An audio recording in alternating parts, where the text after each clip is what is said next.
नमस्कार बच्चों, आप लोगों के बीच मैं संतोष कुमार +2 प्रोजेक्ट कन्या उच्च विद्यालय फतेहपुर के गणित विषय के शिक्षक हूँ।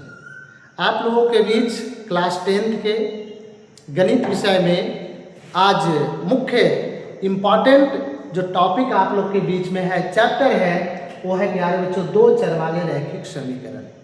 अब हम लोग ये जानेंगे कि दो चर वाले रैखिक समीकरण से हमें क्या लाभ होगा, परीक्षा में जो बोर्ड एग्जाम में जो प्रश्न आएंगे वो किस प्रकार के प्रश्न आएंगे, कितने नंबर का प्रश्न पूछा जाएगा,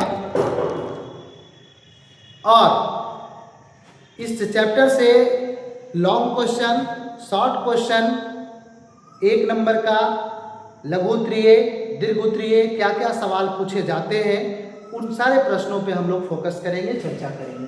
सबसे पहले तो बच्चे ये जानेंगे कि चैप्टर का नाम है प्यारे बच्चों दो चर वाले रैखिक समीकरण। क्या नाम है? दो चर वाले रैखिक समीकरण।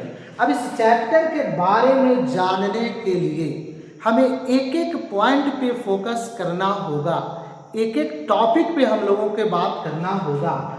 अब बात करेंगे बेटा पहले चर के बारे में कि चर क्या है, उसके बाद बात करेंगे अचर के बारे में, अचर क्या है, तब बात करेंगे प्यारे बच्चों समीकरण के बारे में। तो एक एक पॉइंट के बारे में हम लोग चले बहस कर ले, पहले चर्चा कर ले, उसके बाद हम लोग मुख्य टॉपिक पे आएंगे। देखेंगे बच्चे चर के बारे में बात करना हम लोगों को है। चर को कहते हैं वेरिएबल। ये आपका चर राशि कहा जाए या चर कहा जाए। चर का परिभाषा है वह राशि जिसका आंकिक मान न्यूमेरिकल वैल्यू बदलता रहता है, उसे हम लोग चर राशि कहते हैं। जैसे बेटा चर राशि को अंग्रेजी अल्फाबेट के किसी भी अक्षर से हम लोग सूचित कर देते हैं। तो सिचुएशन के आधार पे हम लोग देखेंगे कि चर और अचर के बीच में किस प्रकार का बात लिखा गया है, तो उसके अनुसार से हम लोग इसको सिलेक्शन कर लेते हैं। चर का परिभाषा है वह राशि जिसका आंकिक मान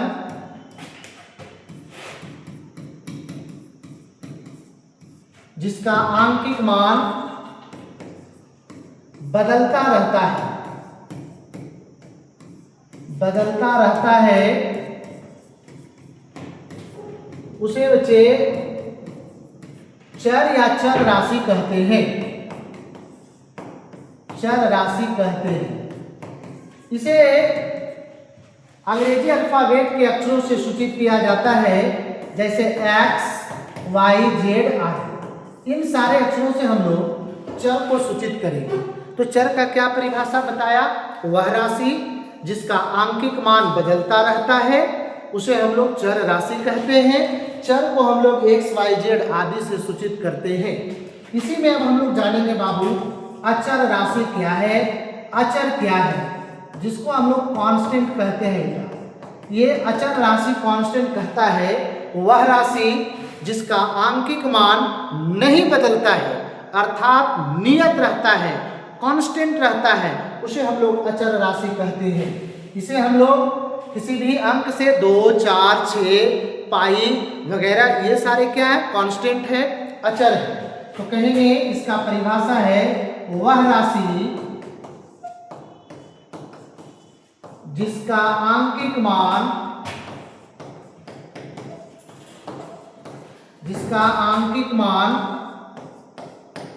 नहीं बदलता है, अर्थात नियत रहता है, उसे अचर राशि या अचर कहते हैं। अब देखिए इसे हम लोग इस प्रकार से देख सकते हैं 2, 3, 4। देखो बच्चे ये इसका एग्जांपल था 2, 3, 4, 5 पाई आदि। ये सब क्या है? अचर राशि। अचर राशि का मतलब कि ये फिक्स है, ये बदलता नहीं है प्यारे बच्चों, और चर जो है वो बदलता है। अब हमें मुख्य रूप से बात करना है समीकरण के रूप में। देखेंगे यहाँ पर बाबू समीकरण के रूप में बात करेंगे कि समीकरण क्या है, इक्वेशन क्या है। बहुत ही मुख्य टॉपिक है बच्चा, समीकरण इक्वेशन के बारे में चर्चा करेंगे। आप यहाँ पर देखना चाहेंगे समीकरण, तो जो अभी आपने चर और अचर को देखा, चर और अचर के बीच में एक संबंध आता है, एक रिलेशन आता है। वह रिलेशन जो है ना वो इक्वलिटी का है, बराबरी का है। और ये चर और अचर के बीच में जैसे आप लोग देखना चाहेंगे बाबू कि x + y = 6, तो x और y आपका क्या है बच्चा, चर है, लेकिन 6 क्या है बेटा, अचर है।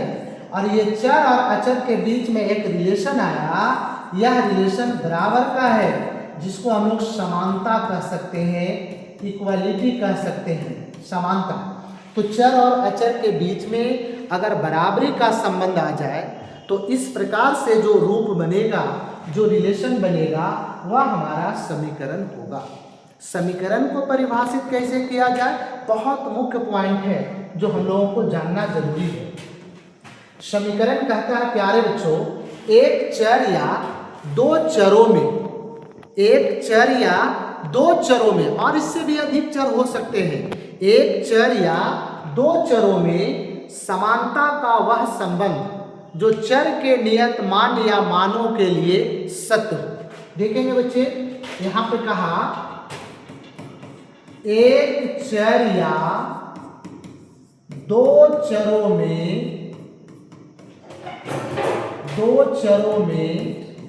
समानता का वह संबंध, समानता का वह संबंध जो चर के नियत मान या मानों के लिए सत्य हो, उसे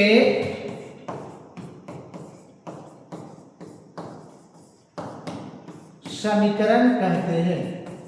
अब देखना बच्चा, जैसे एग्जाम्पल के रूप में हम लोग देखना चाहेंगे x + y = 6, एक एग्जाम्पल लिया। दूसरा एग्जाम्पल ले लेते हैं 2x + 3y = 8, और एग्जाम्पल ले सकते हैं बच्चे, यहां पर ले सकते हैं 2x - 4 = 0। ये सब क्या है, समीकरण है, इक्वेशन है। लेकिन परिभाषा जो कहा उसको हम लोग क्लियर कर लें। एक चर या दो चरों में, देख रहे हैं कि कहीं कहीं एक चर है बेटा, कहीं कहीं दो चर है। समानता, समानता का मतलब यही हुआ बराबर, जिसको आप लोग इक्वलिटी या इक्वल कहते हैं, है ना, का वह संबंध जो चर के नियत मान या मानों के लिए सत्य हो। ये बात को समझना जरूरी है। यहाँ पे हम लोग देखना चाहेंगे बच्चे कि 2x - 4 = 0 आया, 2x = 4 आया, x बराबर बच्चे 4/2 करेंगे बेटा, 2 आएगा, यानी x का मान यहाँ पे कितना आया, 2 आया। तो अब क्या देखना चाहेंगे कि 2x - 4 = 0, यहाँ पर जो आया है, यह जो रिलेशन आपका प्राप्त हुआ है बच्चा, जो ये संबंध आया है, इसको हम लोग समीकरण कहेंगे, इक्वेशन कहेंगे। और यहाँ पे आप देख रहे हैं कि x का मान 2 आया है, तो यहाँ पे x के जगह पर इसके अलावा कोई भी मान अगर हम रखेंगे तब इसको संतुष्ट नहीं कर पाएगा। जब भी संतुष्ट कर पाएगा तो 2 ही रखना होगा यहाँ पे, तभी। इसीलिए कहा समानता का वह संबंध जो चर के नियत मान या मान, इसमें बेटा एक मान भी हो सकता है, एक से अधिक मान भी हो सकता है, के लिए सत्य हो, उसे समीकरण कहते हैं। अब यहाँ पे आपके पास 2x - 4 = 0 जो एक आपका संबंध आया है, इसमें आप अगर देखना चाहेंगे प्यारे बच्चों, तो x का कोई भी मान रख दो, यहाँ पे ये सेटिस्फाइड नहीं होगा। जब भी होगा तो x = 2 एक ऐसा मान है जो इस रिलेशन को सेटिस्फाइड करेगा। जैसे कि 2 रखेंगे -4, तो 4 - 4 बराबर बेटा क्या आ जाएगा, 0, जो कि आपको RHS में आपका 0 था। तो यही बात को कहा कि एक चर या दो चरों में समानता का वह संबंध जो चर के नियत मान या मानों के लिए सत्य हो। यहाँ एक चर वाला रैखिक समीकरण का एक मान आया बच्चा। यहाँ पे अगर x + y बराबर अगर आप 6 लेना चाहते हैं तो यहाँ पे क्या देखना चाह रहे हैं कि दो चर वाला समीकरण तो है बेटा, लेकिन रैखिक समीकरण है। रैखिक का मतलब होता है जिसका घात एक हो, चर का घात एक हो, पावर एक हो। तो आपने क्या देखा, ये चर का पावर एक है, लेकिन चर कितना है प्यारे बच्चों, दो चर है इसमें चर कितना है बेटा, दो चर है। आप देख रहे हैं यहाँ पे कि x + y बराबर जो आप यहाँ पे देख रहे हैं बच्चे, जो x + y बराबर आपने 6 जो यहाँ पर देखा था, तो x और y आपके पास कितने चर हैं, ये दो चर है। कितने चर है, ये दो चर है। और इन दोनों चरों के बीच में आपने देख रहा है कि इक्वलिटी का रिलेशन है। तो इक्वलिटी का रिलेशन है तो ये समीकरण बना दिया, तो दो चर वाले एक रैखिक समीकरण हो गया। और दो चर वाले जब एक रैखिक समीकरण के बात करेंगे तो हम लोग देखेंगे बेटा कि यहाँ पे अगर y बराबर 6 - x करेंगे तो यहाँ पे ना मेरे को x का मान मालूम है, ना मेरे को y का मान मालूम है। y जो है वो x पे निर्भर करेगा। अगर x का मान 0 लेंगे तो y का मान 6 आएगा, x का मान 1 लेंगे बेटा तो 6 में से 1 गया तो y का मान 5 आएगा। इस प्रकार से हमें अनेकों मान मिलेगा। इसीलिए कहा मान या मानो, बहुवचन शब्द का प्रयोग हुआ।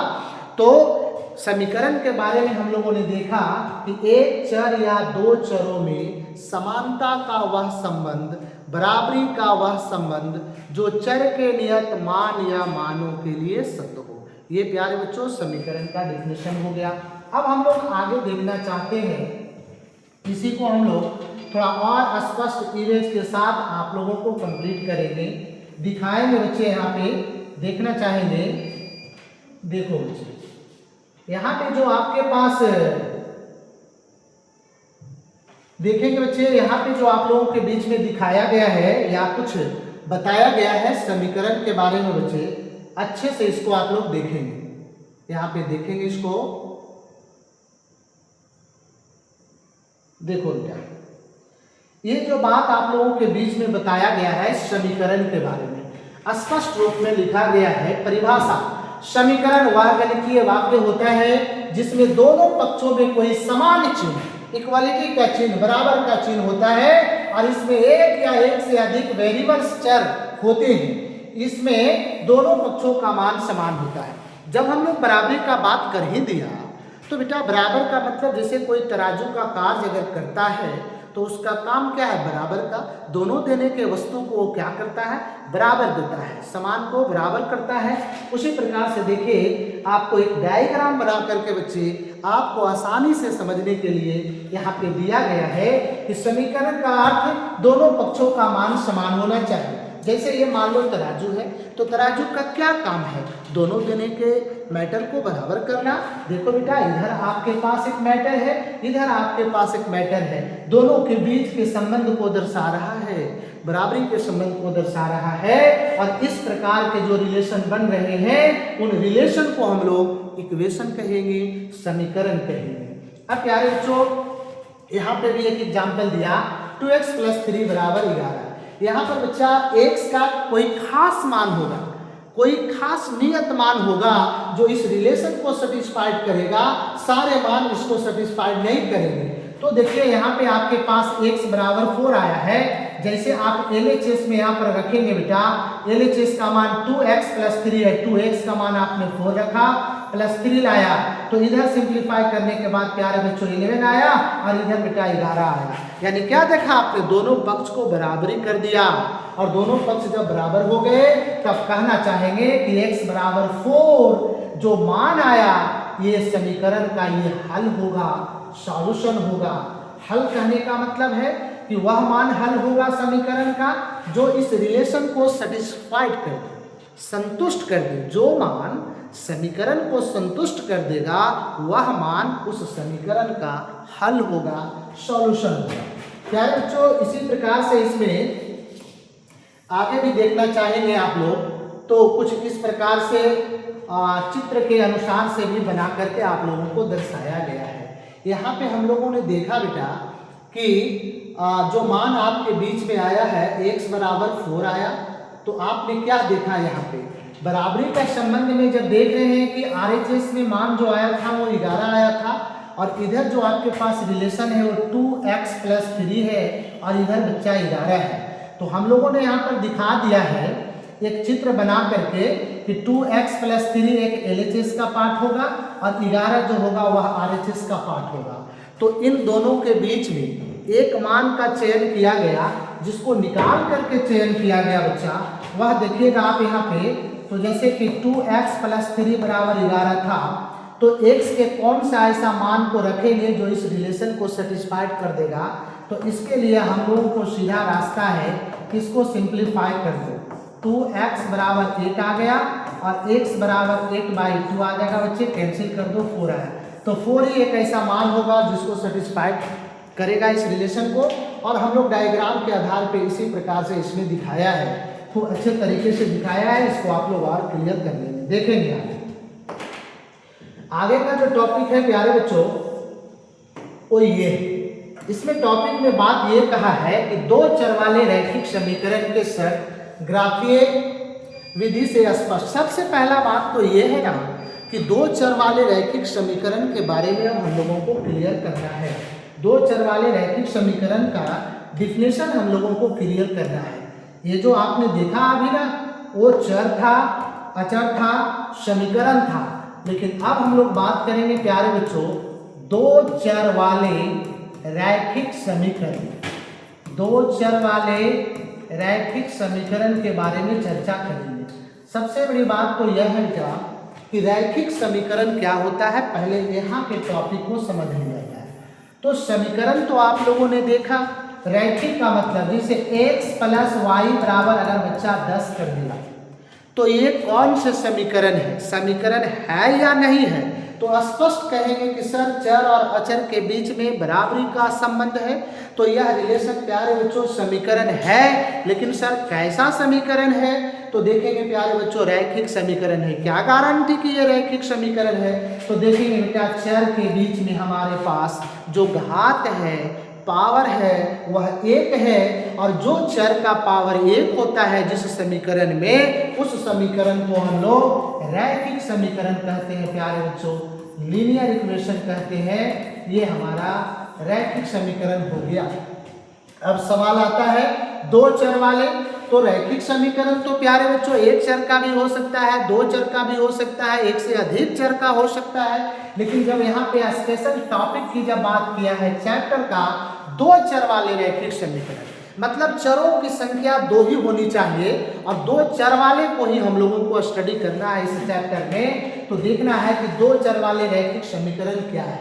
तो सीधी सीधी बात कहेंगे, वैसे समीकरण जो ax + by + c = 0 के रूप में हो, जहां a का मान 0 नहीं हो और b का मान 0 नहीं हो मेरे प्यारे बच्चों, तो इस रूप में हम लोग को जो समीकरण अवेलेबल होगा उसको दो चर वाले रैखिक समीकरण कहेंगे। क्यों दो चर वाले रैखिक समीकरण कहा, क्योंकि बेटा यहाँ पे x और y हमारे पास दो चर है और दो चर के साथ साथ में हमारे पास समानता का संबंध है, तो दो चर हो गया। रैखिक का मतलब कि चर का घात 1 है, रैखिक हो गया, और दो ही चर इसमें अवेलेबल है, तो दो चर वाले रैखिक समीकरण कहलाएगा। दो चर वाले रैखिक समीकरण का डिफिनेशन क्या कहेंगे, वैसे समीकरण जो ax + by + c = 0 के रूप में हो, जहां a ≠ 0, b ≠ 0। इसका मतलब हो गया बच्चा कि a का मान और b का मान किसी भी हालात में 0 नहीं होना चाहिए। अगर 0 हो जाएगा बाबू, तो फिर x का कहानी समाप्त हो जाएगा, फिर y का कहानी समाप्त हो जाएगा। अब बताओ कि शादी में जाए, बारात में जाए और दुल्हा ही नहीं रहे, तो फिर बारात की शोभा कैसे होगी। उसी प्रकार से यहाँ पे ये दुल्हे का कार्य कर रहा है। इन दोनों का होना जरूरी है बच्चा, तभी आपके पास ये रूप का, इस चेहरे का महत्व है, नहीं तो नहीं। तो आप लोग यहाँ पर देखना चाहेंगे, देखेंगे बच्चे कि x + by + c = 0 के रूप में जो समीकरण प्राप्त होगा उसे हम लोग दो चर वाले रैखिक समीकरण कहेंगे। एक चर वाले रैखिक समीकरण का डिफिनेशन है प्यारे बच्चों, एक चर वाले रैखिक समीकरण का डिफिनेशन है, एक चर वाले रैखिक समीकरण के बारे में हम लोगों को चर्चा करनी है। तो कहेंगे बच्चा वह समीकरण या वैसे समीकरण जो ax प्लस सी बराबर 0 के रूप में हो, जहां a नॉट इक्वल टू 0 हो। बेटा जो इस रूप में समीकरण प्राप्त होगा उसे एक चर वाले रैखिक समीकरण कहेंगे, जैसे 2x माइनस 3 बराबर 0। प्लस माइनस कुछ भी हो, चूंकि a और c जो भी होंगे वो रियल नंबर होगा। यहाँ पर भी बच्चे a और b और c की जो बात करेंगे वो वास्तविक संख्या होगा, रियल नंबर होगा, इनका कोई भी मान यहाँ पे अवेलेबल हो जाएगा। तो ये देख रहे हैं आप एक चर वाले रैखिक समीकरण, यहाँ पे देख रहे हैं दो चर वाले रैखिक समीकरण। अब बात आता है कि एक चर वाले रैखिक समीकरण का प्यारे बच्चों एक हल होगा, क्योंकि जब आप हल करेंगे बेटा तो यहाँ से x का जो मान निकाल करके लाएंगे मेरे प्यारे बच्चों, वही हमारा हल होगा, वही मान होगा बेटा। तो ये 3/2 जो मान प्राप्त होकर के आया, ये एक चर वाले रैखिक समीकरण का एक हल आया। अब यहाँ पर देखेंगे कि सर दो चर वाले एक रैखिक समीकरण का क्या हल होगा। जैसे प्यारे बच्चों अगर हम यहाँ पे दिखना चाहें बेटा इस प्रकार से, मान लो कि अभी आपने एक एग्जाम्पल लिया था कि सर x प्लस वाई बराबर 6 लो, तो ये क्या है सर, ये दो चर वाले एक रैखिक समीकरण है बेटा, दो चर वाले एक रैखिक समीकरण है बेटा, दो चर वाले एक रैखिक समीकरण है। चरों की संख्या 2 है, घात 1 है और समीकरण 1 बना प्यारे बच्चों, तो दो चर वाले रैखिक समीकरण है। सवाल उठता है कि दो चर वाले रैखिक समीकरण का, दो चर वाले एक रैखिक समीकरण का, चूंकि एक रैखिक समीकरण है, कितने हल होगा। तो प्यारे बच्चों दो चर वाले एक रैखिक समीकरण का अनंत हल होगा, अनगिनत हल होगा बेटा। बोलो सर कैसे अनगिनत हल होगा, इसको तो समझ में आया कि सर x का मान 1 आपने निकाला तो 1 हल आया। इसका अनगिनत हल कैसे होगा, देखो प्यारे बच्चों y बराबर 6 माइनस x लेंगे बेटा। अगर आप यहाँ पे x का मान 0 रखेंगे तो 6 माइनस 0 बराबर 6 मिलेगा। अगर आप x का मान 1 रखेंगे 6 माइनस 1 बराबर बेटा 5 मिलेगा। इस प्रकार से मेरे प्यारे बच्चों रखते चलेंगे, x का मान 2 रखेंगे 6 माइनस 2 बराबर 4 मिलेगा।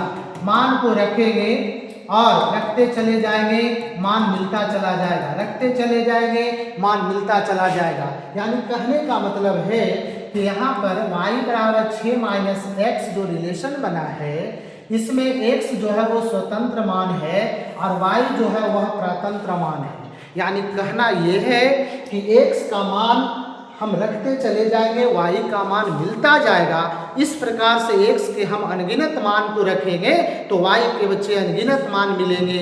इसीलिए कहा गया दो चर वाले एक रैखिक समीकरण का अनगिनत हल होगा।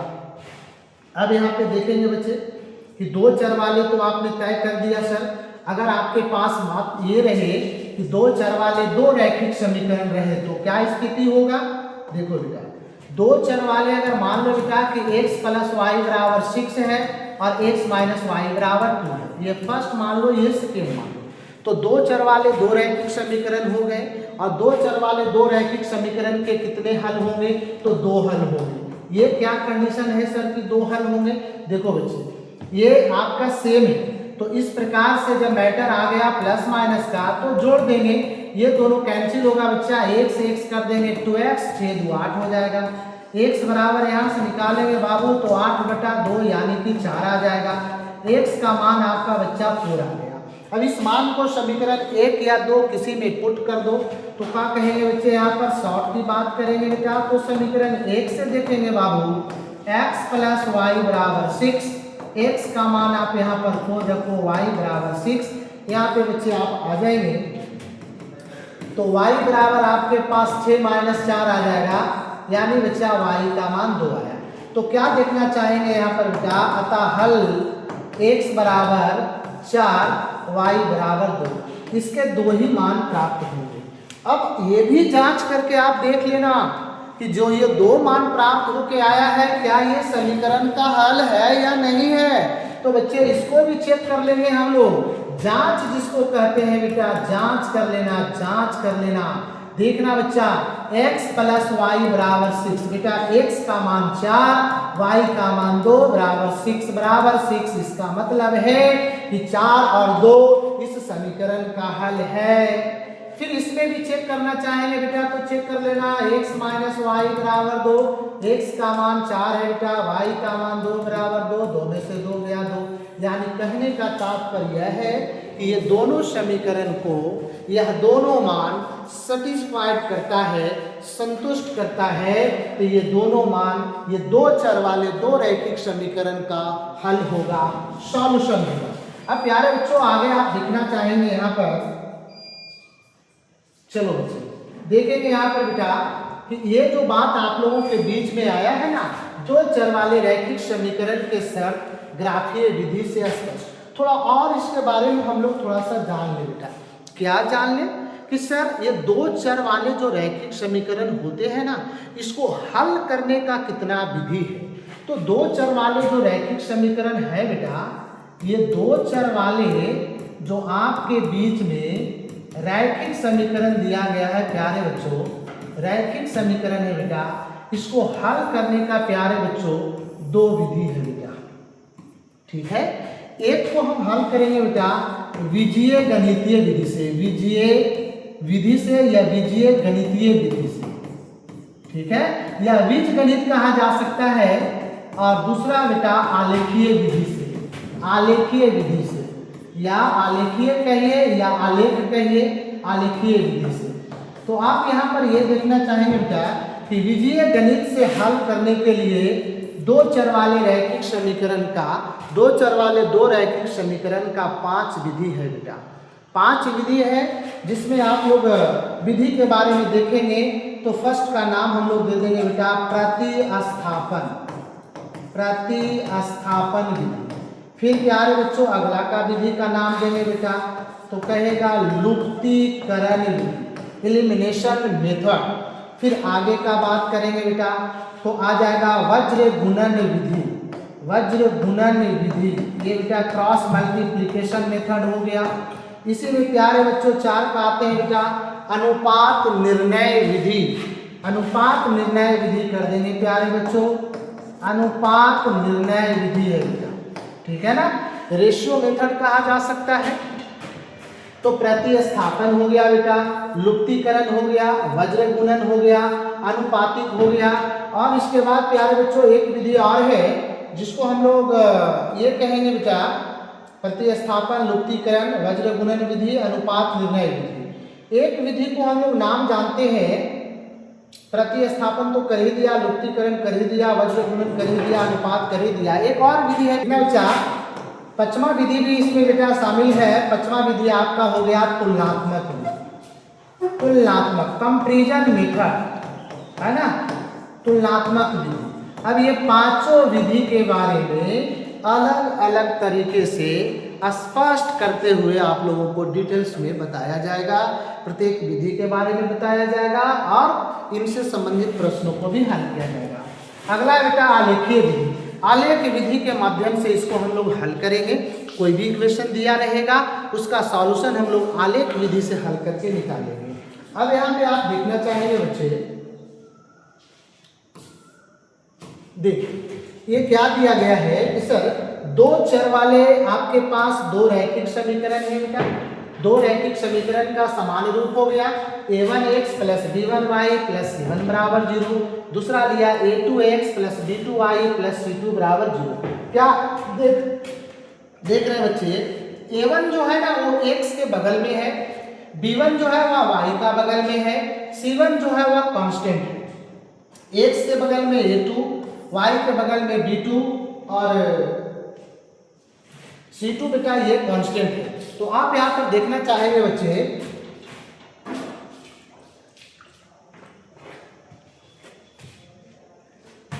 ये जो आपने देखा कि सर a1 क्या है तो x के गुना में है तो x का गुणांक होगा, b1 क्या है तो y के गुणांक में है तो y का गुणांक होगा, c1 बेटा कांस्टेंट है तो a1 b1 c1 real number होगा, a2 b2 c2 भी रियल नंबर होंगे जो कि 0 के बराबर है। देखा ना क्या लिखा, A1 B1 C1 A2 B2 C2 वास्तविक संख्याएं हैं और A2 B1 एक साथ शून्य नहीं है। कहने का मतलब प्यारे बच्चों A1 B1 A2 B2 ये शून्य नहीं है। शून्य हो जाएगा तो फिर ये दो चर वाले रैखिक समीकरण बनेंगे ही नहीं।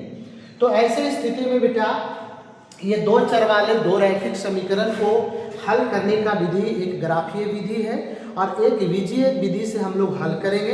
बीजीय विधि से 5 तरह से हम लोग हल करेंगे और आलेखीय विधि एक विधि है जिसको हम लोग के बीच में जब टॉपिक आएगा तो उसको बताया जाएगा बेटा, उस समय देखेंगे आप लोग। अब देखना ये खास बात ये रह गया कि इस प्रकार से देखेंगे आप लोग कि समाधान की शर्तें ग्राफीय विधि, जो ये प्यारे बच्चों विधि दिया गया है यहाँ पे अच्छे से इसको देख लेंगे। सबसे बड़ा बात क्या यहाँ पे है कि जैसे मान लो कि यहाँ पे एक समीकरण A1x B1y प्लस C1 बराबर 0 दिया बेटा, एक समीकरण है, मान लो एक इक्वेशन आया है। अच्छा, दूसरा लेते हैं प्यारे बच्चों A2x plus B2y plus C2 बराबर 0, ये मान लो दूसरा समीकरण है। तो कहता है समाधान की शर्तें ग्राफीय विधि द्वारा, आलेख विधि द्वारा किस प्रकार से हम लोग इसको हल करते हैं और क्या उसका शर्त होता है वो भी देखना होगा। देखो बच्चा, अगर आपने निकाला बेटा यहाँ से A1 बाई A2 निकाला ना और निकाला बच्चा B1 बाई B2, अगर A1 बाई A2 बराबर नहीं है अगर B1 बाई B2 के, तो कहेंगे कि रेखाएं एक दूसरे को एक बिंदु पर प्रतिच्छेद करती हैं, मतलब कि इसका एक और केवल एक हल होगा। ग्राफ जो बनेगा वो इस प्रकार बन रहा है बेटा कि देख रहे हैं ना, ये आलेख किसी पॉइंट पर, एक पॉइंट पर बच्चे ये कट रहे हैं तो एक बिंदु मिलेगा, मतलब कि एक हल मिलेगा। तो यहाँ पे देखा एकमात्र हल है, संगत है और इसको अविरोधी कहेंगे। जैसे मैं आप लोगों के बीच में एक बात बताता हूँ कि मुस्लिम धर्म में यह ऐसा नियम है कि कोई भी मुर्गी हो अगर उसको हम लोग एक बार ज़बह करते हैं तो कोई विरोध नहीं होगा, उसका हल है। यानी कि एक बार ज़बह किया तो एकमात्र हल होगा, जिसको यूनिक सॉल्यूशन कहते हैं प्यारे बच्चों, एक और केवल एक हल कहेंगे, इसे अविरोधी युग्म कहते हैं। देख रहे हैं ना, एक पॉइंट पे हल हुआ। लेकिन अगर उसी मुर्गी को 2 बार ज़बह कर दिया, विरोध शुरू हो जाएगा। इसका मतलब ये है यहाँ पर बाबू, ये देखना चाहेंगे बच्चे, सीधी सीधी बात ये देखना चाहेंगे कि A1 बटा A2 बराबर B1 बटा B2 बराबर नहीं है C1 बाई C2। मतलब कि मुर्गी को हमने तो पहला बार कर ही दिया, यहाँ पे दूसरा बार भी कर दिया जब इसका मतलब कि विरोध हो गया। विरोध होने का मतलब है कि इस निकाय का कोई हल नहीं होगा और इसे अविरोधी युग्म कहेंगे। तो यहाँ पे देखा बच्चा, ऐसे हल का देखिए, जब एक हल था तो एक बिंदु पे कटा और कोई हल नहीं होगा तो भैया ये अलग रास्ता अपनाएगा, ये अलग रास्ता अपनाएगा। ट्रेन के पटरी को देखा होगा बच्चे, कहीं पे कटता नहीं है, अलग अलग जाते हैं बेटा, इसको समांतर बोलते हैं, समांतर रेखाएं बोलते हैं। तो इस प्रकार से देखा ना कि सर A1 बाई A2 बराबर B1 by B2 not equal to C1 by C2 हो तो इसका कोई हल नहीं होगा, इसे हम लोग विरोधी युग्म कहेंगे। क्यों? क्योंकि 2 बार आपने मुर्गी को ज़बह किया, विरोध हो गया बच्चा। अब आगे आते हैं बेटा, तीनों कंडीशन बराबर हो, A1 बाई A2 बराबर B1 बाई B2 बराबर C1 बाई C2 हो बच्चा। यहाँ पे आप देखना चाहेंगे कि यहाँ पे तीनों बात आप लोगों के बेटा देख रहे हैं, जो तीनों बात आपका बराबर है, ठीक है। जब तीनों बात आपका बराबर है यहाँ पे, तो ऐसे स्थिति में बेटा अनगिनत हल होगा, अनगिनत हल होगा और इस निकाय को हम लोग आश्रित या प्यारे बच्चों मिश्रित युग्म कहते हैं। इसका अनगिनत हल होगा, इसे आश्रित और मिश्रित युग्म कहते हैं। और इसका जो आलेख आप देखना चाहेंगे, इसका जो आपके बीच ग्राफ होगा प्यारे बच्चों, आलेख जो होगा,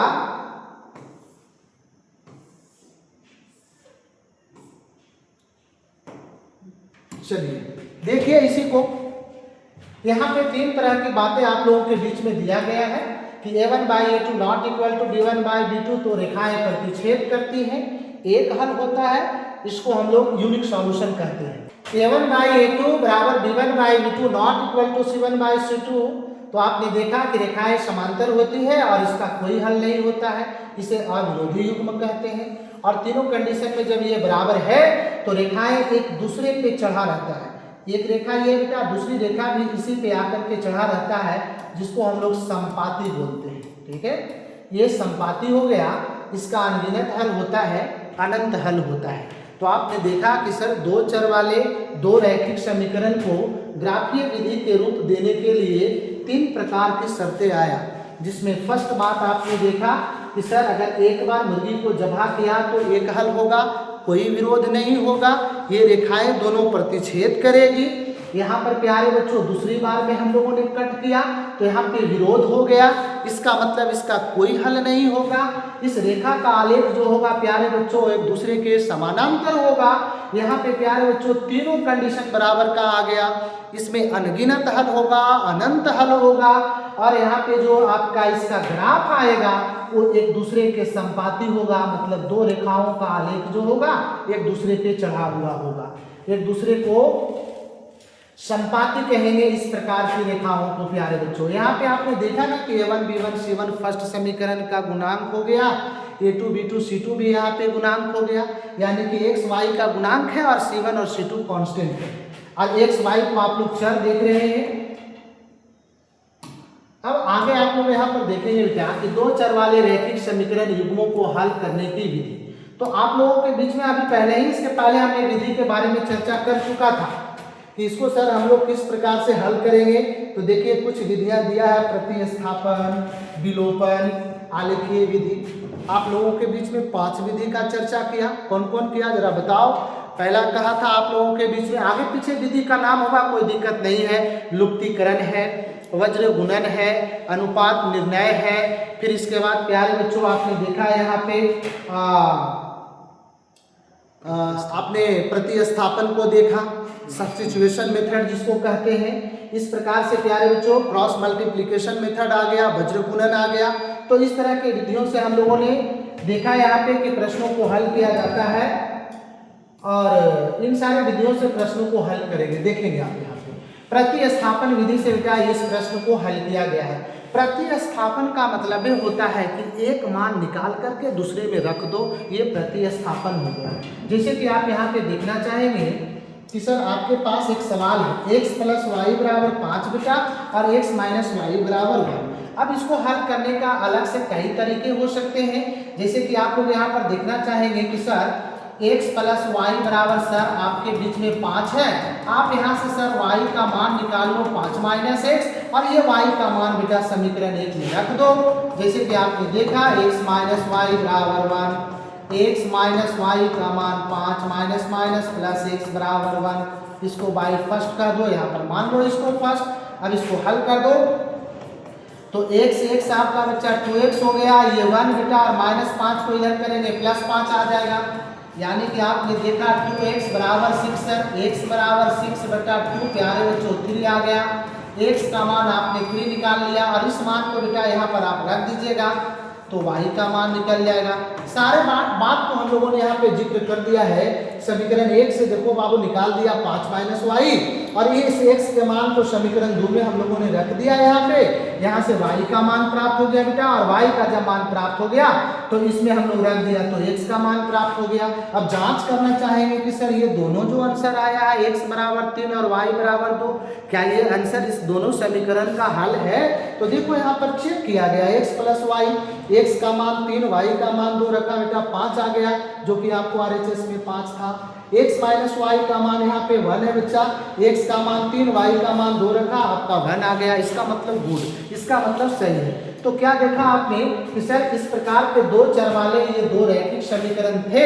इन दोनों रैखिक समीकरण को हम लोग प्रतिस्थापन विधि से हल किया, और हल करने के बाद देखा कि कुछ इस प्रकार का सीन आया। आगे बच्चे यहाँ पर देखना चाहेंगे, देखिए ये विलोपन विधि होता है। विलोपन विधि का मतलब हो गया लुप्तीकरण, मतलब कि एक को लुप्त कर दो। जैसे 2 आदमी रहे, एक को हटा दो तो एक ही आदमी ना बचेगा।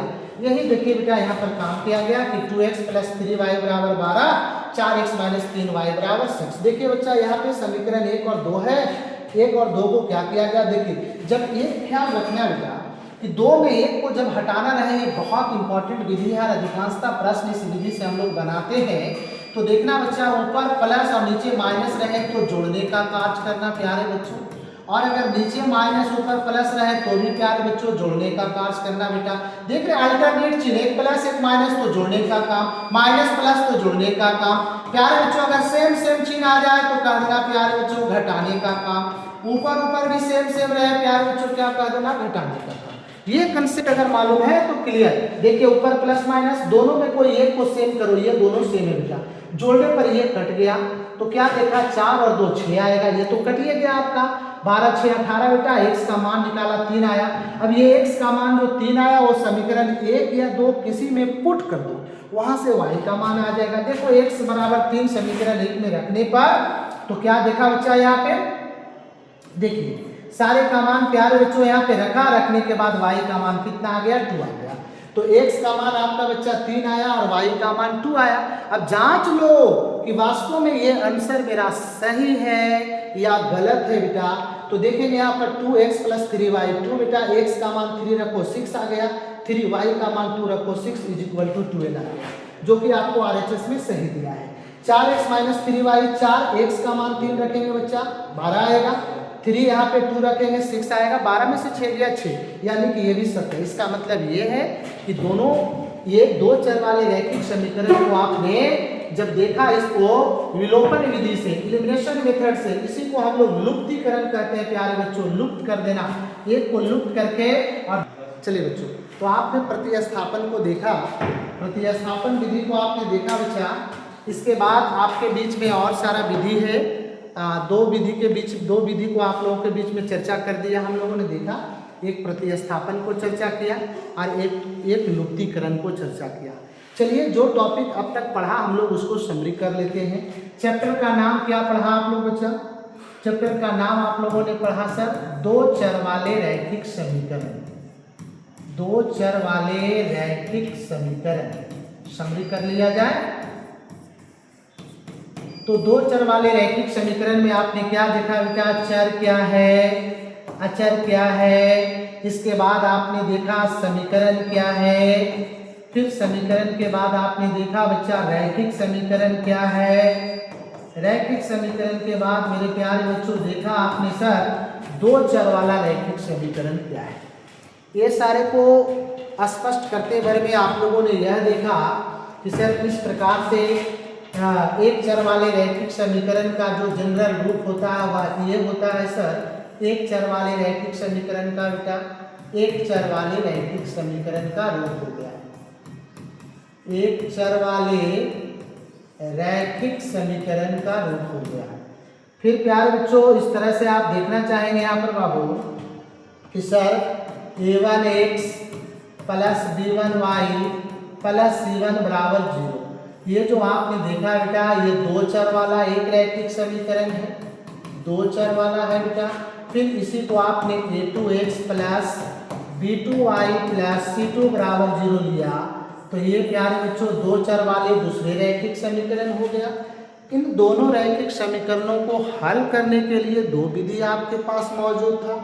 एक को आपने आलेखीय विधि कहा जो आलेख से हम लोग हल करने के लिए सीखेंगे, और बच्चा दूसरे को आपने देखा कि विजयी विधि है जिसमें 5 मेथड है, जिसमें 2 का चर्चा आप लोगों के बीच में किया है अभी। एक को आपने प्रतिस्थापन कहा, सब्स्टिट्यूशन मेथड कहा, दूसरे को आपने एलिमिनेशन मेथड कहा जिसको आपने देखा कि लुप्तीकरण किया गया, विलुप्त किया गया एक को। इसके बाद आगे की और 3 विधियां हैं जिसको क्लियर करेंगे अगले क्लास में। आज प्यारे बच्चों अब ये देखना है कि जो पढ़ा उसको हम लोग को समरी कर लेना है कि सर इस प्रकार से दो चर वाले दो रैखिक समीकरण अगर होता है तो आपने देखा a1 बाई a2 बराबर नहीं b1 बाई b2, तो बेटा इसमें क्या होगा कि एक हल होगा, एक हल होगा क्योंकि सर एक बार इसको आपने काटा है और इसको प्यारे बच्चों अविरोधी युग्म कहेंगे, अविरोधी युग्म कहेंगे। दूसरी बात था कि a1 बाई a2 बराबर b1 by b2 not equal to c1 by c2। यहाँ पे मुर्गी को काटा काटा, साथ ही साथ दूसरे बार भी काट दिया, विरोध हो गया, तो कोई हल नहीं होगा मेरे प्यारे बच्चों, कोई हल नहीं होगा, है ना, कोई हल नहीं होगा। और इसमें देखेंगे कि इसका विरोधी युग्म होगा। क्या होगा? ये विरोधी युग्म होगा। इसी तरह से प्यारे बच्चों आपने यहाँ पे देखा तीसरी बात कि सर तीनों अगर बराबर आ जाए A1/A2, B1/B2, C1/C2 हो तो इस सिचुएशन में अनगिनत हल होगा। क्या होगा बच्चा? अनगिनत हल होगा। इसे आश्रित या मिश्रित युग्म कहते हैं बेटा, आश्रित या मिश्रित युग्म कहते हैं। और इससे संबंधित हम लोगों को टॉपिक भी है, इनसे संबंधित टॉपिक को हम लोग देखेंगे प्यारे बच्चों। तो इस तरीके से देखा कि सर ये फर्स्ट में आपने देखा कि एक हल होगा अविरोधी युग्म, इसका आलेख जो होगा बेटा एक दूसरे को एक बिंदु पर प्रतिच्छेद करेगा, कोई हल नहीं होगा इसका, कोई भी इसका बेटा ये दो समीकरण का आलेख जो है वो किसी बिंदु पे नहीं काटेगा। और ये है क्या बेटा कि एक आलेख इस प्रकार से एक रेखा का है और दूसरे का भी इसी पर आ जाए, दूसरे का भी आलेख इसी पे आ जाए तो इसको हम लोग संपाती बोलते हैं, ठीक है, संपाती बोलते हैं। और इसका अनगिनत हल होता है, इसे आश्रित या मिश्रित युग्म कहते हैं। तो इस तरह से टॉपिक को आपने देखा। आज का सेशन, आज के सेशन का क्लास इतना ही रखेंगे बच्चे, ध्यान दीजिएगा, पढ़िएगा। इस पीडीएफ को भी आपके वीडियो के लिंक के नीचे में आपके डिस्क्रिप्शन में डाल दिए जाएंगे, वहाँ से लोड कर लीजिएगा। लोड करने के बाद आप इसे भी देखेंगे और वीडियो को भी देखेंगे, अच्छे से आप लोग समझेंगे। चलिए आप लोगों को बहुत बहुत धन्यवाद।